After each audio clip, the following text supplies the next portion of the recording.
This is the Greek Word of the Day with James Gregory. Welcome to the Greek Word of the Day. Today we have on. On.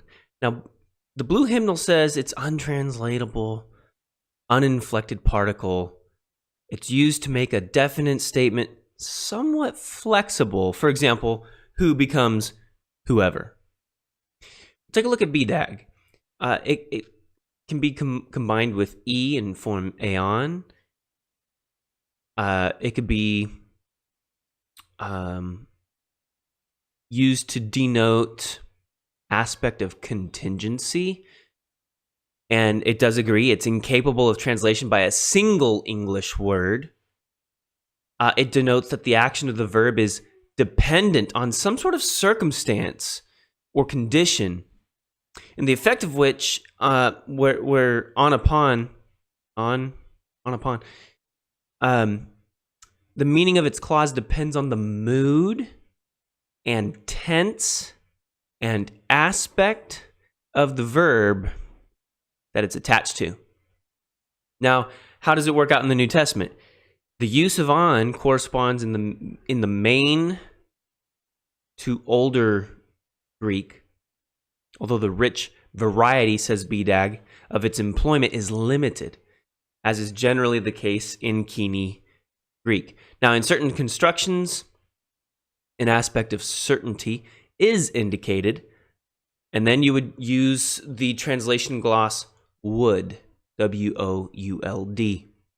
In most other instances, aspects of varying possibility or conditionality find expression in ways that can be translated ever.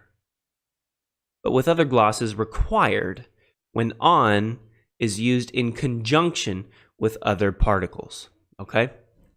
So, when you see it, pause and look it up. You know it's something about adding ever, but when you see it, look it up. Okay? On can be combined with aorist or imperfect indicative, denoting repeated action in past time, but only under certain given conditions, especially after relatives. It could be in the apodosis of a contrary to fact, that is, an unreal condition with E. It could be specifically with the imperfect, translated would. Would say, for example. With the aorist, placing the assumption in the past, translated would. Now, on could be in conjunction with subjunctive, after relatives, the relative clause, forming virtually the protasis of a conditional sentence. Of the future more vivid or present general type. Now, with the future or imperfect in the apodosis, it shows the condition and its results are thought of as in the future. But it's used of single and repeated action.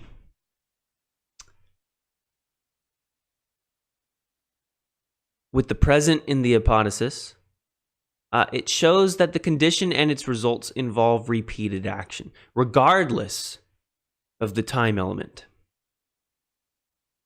In temporal clauses, on is found with the subjunctive, when an event is to be described which can and will occur, but whose occurrence cannot yet be assumed with certainty. Usually, on is attached to other words, like otan is a combination of ote plus on. So otan with the present subjunctive indicates regularly occurring action. Inika on, 2 words, so it's a phrase, translated every time that. Osaki seon, translated as often as. Os on, as soon as. Now, in purpose clauses, the Attic Greek feature, opos on, especially frequently in earlier inscriptions, has become quite rare. You find it in the Septuagint, like in Genesis 18.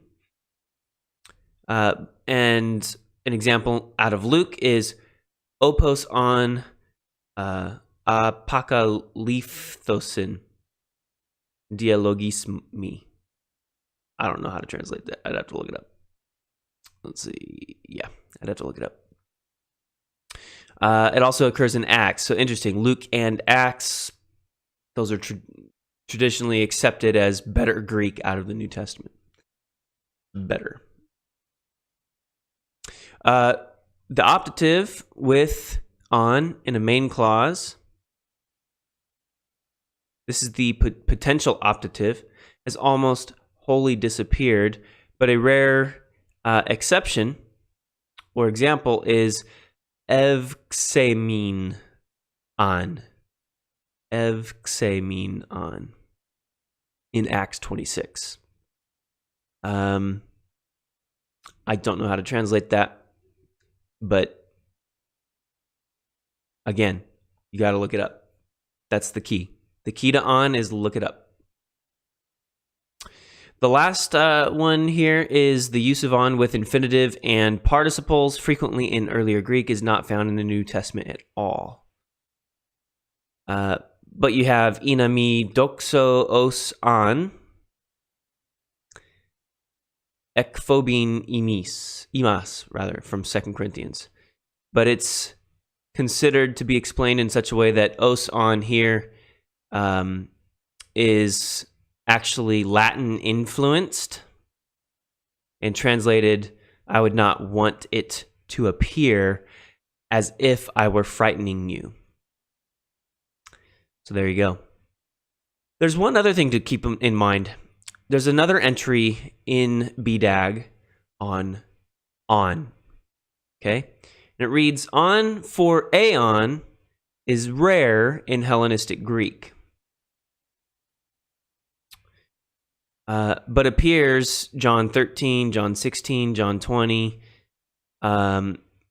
Variolectio, John 5, John 9, John 12, John 19, and Acts 9.